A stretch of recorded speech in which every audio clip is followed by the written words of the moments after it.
Physics first পেপারে total ৩টা chapter short সিলেবাসের বাইরে ছিল। চ্যাপ্টার নাম্বার 1, চ্যাপ্টার নাম্বার 3 গতিবিদ্যা এবং চ্যাপ্টার নাম্বার 9 ওয়েব। আরও একটা চ্যাপ্টারের অর্ধেক কিন্তু শর্ট সিলেবাসের বাইরে ছিল, সেটা হচ্ছে পদার্থের গাঠনিক ধর্ম। এই চ্যাপ্টারের যে সেকেন্ড পার্টটা প্রবাহীর যে অংশটা, সেই পুরাটাই ছিল শর্ট সিলেবাসের বাইরে। বাট এইচএসসি 26 তোমাদের সিলেবাসে কিন্তু এটা অন্তর্ভুক্ত আছে এবং আমাদের এইচএসসি 26-এর ফিজিক্স ফার্স্ট পেপার ব্যাচে পদার্থের গাঠনিক ধর্ম 10টা লেকচারেই এ টু জেড এভরিথিং কমপ্লিট হয়ে গেছে। তাহলে ভাইয়া লাস্ট লেকচার লেখা কেন?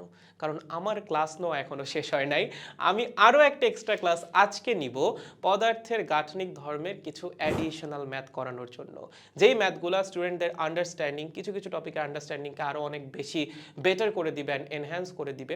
কারণ দিন শেষে তুমি একটা টপিক জাস্ট হালকা বা ঝাপসাভাবে পড়ে গেলা, সেটা নিয়ে কোনো না কোনো দিন তুমি আসলে আটকেই যাবা। যখন একটা টপিকের ব্যাপারে তোমার ডেপথে গিয়ে নলেজ থাকবে, সেখান থেকে যত ঘুরিয়ে পেঁচিয়ে প্রশ্ন করুক না কেন, তুমি আসলে অ্যান্সার করে আসতে পারবা যদি তোমার কনসেপ্ট থাকে স্ট্রং।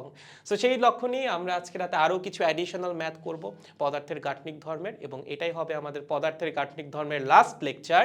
এবং আগামী সপ্তাহ থেকে আমরা আমাদের ফিজিক্স ফার্স্ট পেপার ব্যাচে শুরু করে দিব পর্যায়বৃত্ত গতি। ঠিকঠাক পড়াশোনা কইরো, ফার্স্ট ইয়ারের মধ্যে ফার্স্ট পেপার কমপ্লিট করে ফেলার চেষ্টা করো, যেন সেকেন্ড ইয়ার থেকে খুব সুন্দর মতো সেকেন্ড পেপারে পড়া শুরু করতে পারো। তাহলে বেস্ট অফ লাক, পড়তে থাকেন, শিখতে থাকেন। Physics is interesting.